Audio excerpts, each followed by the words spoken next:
রোগ নিয়ে খুব ভয় পান? মনে হয় যে যে কোনো রকম কোনো রোগ আপনাকে চট করে ধরে ফেলবে। নিজের শরীর স্বাস্থ্য বা কোনো রকম ডিজিজের প্রচণ্ড ভয় লাগে এবং ছোট থেকে ছোট ক্লান্তি বা গ্যাস বা ব্যথা একটা ভয়ঙ্কর আকার নিয়ে আপনার মনে হয় যে যেন একটা ভেতরে প্রচণ্ড কিছু হচ্ছে এবং সেই নিয়ে অ্যাংজাইটিতে ভোগেন। এবং এই ভয় থেকেই হয়তো বারবার বারবার ডাক্তারের কাছে যাওয়া, ডাক্তার বদলানো, নানা রকম পরীক্ষা নিরীক্ষা টেস্ট করা বা অযথা গুগল করে সার্চ করা, চ্যাট জিপিটিকে জিজ্ঞেস করা, এইগুলো আপনার একটা অভ্যেসে পরিণত হয়। এবং তার সাথে সাথে আপনি সারাক্ষণ আপনার বডিটাকে স্ক্যান করতে থাকেন যে এখানে একটু ব্যথা হচ্ছে, এখানে একটা কিছু হচ্ছে, কিছু হচ্ছে না তো ভেতরে একটা গুরুতর অসুখ। এবং এই করতে করতেই এত টেস্টিং আর ডাক্তার দেখানোগুলো করতে করতে আপনার অযথা প্রচুর টাকা পয়সা এবং এনার্জি নষ্ট হয়ে যায়।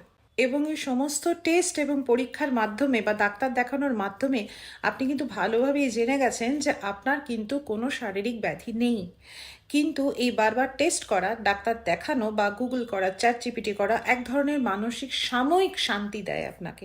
তার জন্য অনেকে অনেক রকম ডায়েট রেস্ট্রিকশন করে, যেরকম হয়তো রাস্তার খাবার একেবারেই টাচ করব না, বা এক্সট্রা কোনো সাপ্লিমেন্ট খেতে শুরু করলাম, বা খুবই একদম সতর্ক হয়ে গেলাম, একদম সেদ্ধ ব্ল্যান্ড খাওয়া খাচ্ছি, বা অতিরিক্ত এক্সারসাইজ করছি।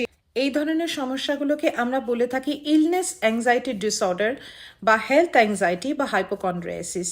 এবং অনলাইনে যে সার্চ করে করে গুগল সার্চ করে যে অ্যাংজাইটিগুলো অনেকের হয় সেগুলোকে আমরা বলি সাইবার কন্ড্রিয়া।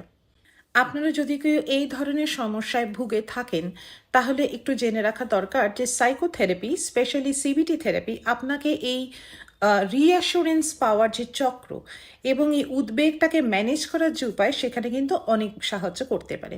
কখনো ওষুধ এবং থেরাপি একসাথে চালালে কিন্তু অনেক সময় অনেক রকম মানসিক ব্যাধি থেকে বেরিয়ে আসার জন্য অনেকটাই হেল্প করে।